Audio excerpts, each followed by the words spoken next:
দেশ ছেড়ে যাওয়ার পর নিরাপত্তা ভেঙে সমর্থকদের উদ্দেশ্যে বার্তা দিয়েছেন শেখ হাসিনা।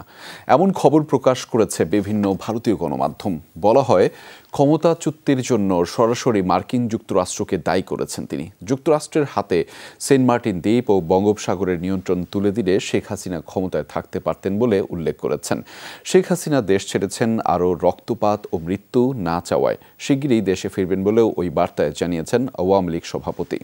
আরএফএল ওয়ারড্রপ, প্রিয় সব পোশাক যত্নে থাকবে আরএফএল ওয়ারড্রপে।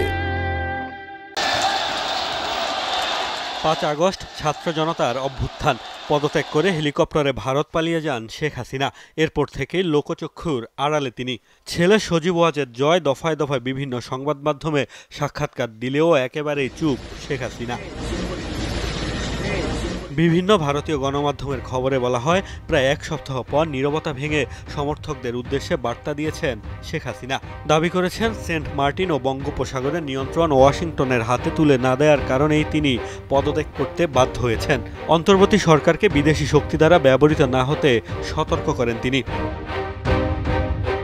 শেখ হাসিনার দাবি, দেশে আর রক্তপাত প্রাণহানি না চাওয়ায় পদত্যাগ করেছেন।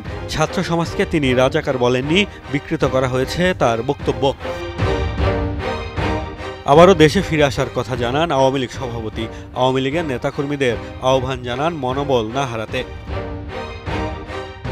ভারতের সংবাদ মাধ্যম প্রচার করলেও বাংলাদেশের গণমাধ্যমে এমন বার্তা পাঠানো হয়নি শেখ হাসিনার পক্ষ থেকে।